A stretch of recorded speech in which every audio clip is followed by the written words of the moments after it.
सबसे पहले तो अपने आप में ये सुनिश्चित करना कि मुझे संत बनना है, वो एक स्ट्रगल है। हाँ, क्योंकि न्यूरो साइंटिस्ट, इतनी बड़ी यूनिवर्सिटी में आप पढ़ाई कर रहे हैं, बड़े बड़े सपने हैं आपके। हिम्मत भाई, इसमें है क्या कि अपने मन को मारना ना, अपने मन के साथ युद्ध करना, वो सबसे बड़ा युद्ध में मानता हूं। तो एग्री। अपनी वासनाओं के साथ निपटना, अपने अहंकार के साथ निपटना, तो सबसे पहले तो मुझे ये स्ट्रगल ये आया कि मेरा स्वभाव पहले से बहुत ही एम्बिशियस था।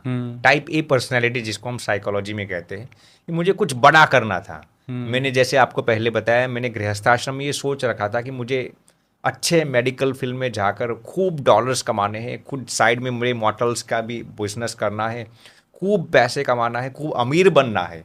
मैंने पहले से छोटी उम्र से सोच रखा मुझे मिलियनर ही बनना है।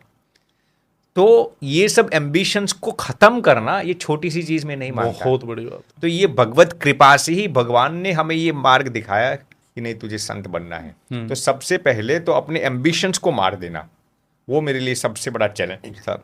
दूसरी चीज, अपनी वासनाओं से निपटना, काम, क्रोध, लोभ, ईर्ष्या, कपट, द्वेष।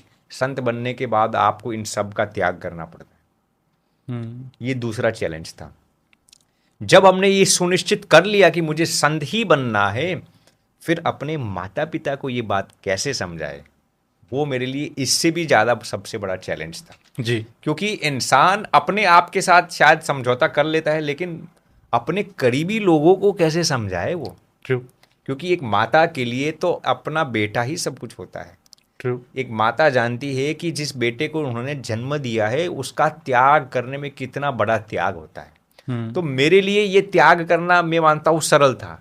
लेकिन अपनी माता के लिए अपना बेटा त्याग करना, वो मेरे त्याग से 10 गुना ज्यादा त्याग मैं मानता हूँ। एग्री। और हर एक माता के लिए, क्योंकि संत बनने के बाद हम किसी भी किस्म से अपने माता पिता के साथ कोई भी ताल्लुक नहीं रख सकते। We cannot maintain any sort of relationship with our parents after becoming a monk.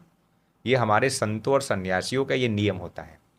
तो ये मेरे लिए सबसे बड़ा चैलेंज था, क्योंकि मुझे अपनी माता के प्रति सबसे ज़्यादा लगाव था। एक बहुत ही कशिश थी, एक आकर्षण था, क्योंकि हर एक बच्चे के लिए भी होता है ना। बिल्कुल बिल्कुल बिल्कुल। तो ये मेरे लिए सबसे बड़ा I would say Herculean task था। लेकिन परमात्मा की कृपा से हमने उनको जब पहली दफ़ा ये बात बताई, तो हालांकि वो तैयार नहीं थी, लेकिन 4 साल तक हम लगातार परमात्मा की शरण में प्रार्थना करते रहे। और 100% परमात्मा की प्रार्थना से मुझे लगा कि वो धीरे धीरे माता जी कन्विंस हो गई। फिर एक दिन उन्होंने हमें आकर कहा कि बेटा तुझे संत बनना है तो बन, लेकिन मेरी 1-2 शर्त है। पहली शर्त तो तू भगवत प्राप्ति के मार्ग से विचलित नहीं होगा, और दूसरी शर्त है कि तू हमेशा दूसरों की भलाई के लिए अपना जीवन यापन करेगा, अपने निजी मनोरंजन के लिए नहीं। तो हमने इस शर्त को मंजूर रखा, और आज भी हर दिन मुझे वो शर्त याद रहती है, और इसी मार्ग पर हम अग्रसर हैं। तो ये हमारे लिए चैलेंजेस थे। ऐसे कई चैलेंजेस थे, मैंने आपको संक्षेप में स्वामी जी, कभी कभी ऐसा नहीं लगता कि पता नहीं सही मार्ग पकड़ा है या गलत मार्ग पकड़ा है? नहीं, कभी ये नहीं लगता। उस बात के हम पक्के हैं, भले ही शरीर के हम दुबले हैं, लेकिन मन के बहुत ही सशक्त हैं। क्योंकि हम ये समझते हैं कि हमने जिस मार्ग को चयनित किया है, वो मार्ग अंधाधुंध होकर नहीं, वो मार्ग किसी के कहने से नहीं, वो मार्ग कोई प्रलोभन में आकर हमने नहीं चयन किया। कभी कभार इंसान जो मार्ग को चुनता है ना, वो दूसरों को कहने से चयनित कर लेता है। तो इसमें हमने किसी की नहीं सुनी, अपने दिल की ही सुनकर संत बने हैं। दूसरी चीज, हमने कोई प्रलोभन में आकर ये पदवी धारण नहीं की कि इस पदवी में आएंगे तो ये मिलेगा, ये मिलेगा, पैसा मिलेगी, शोहरत मिलेगी। पैसे दो शोहरत तो सब हमने पहले से भी बहुत देख लिया था। तो कोई प्रलोभन में आकर हमने ये चयन नहीं किया ये मार्ग।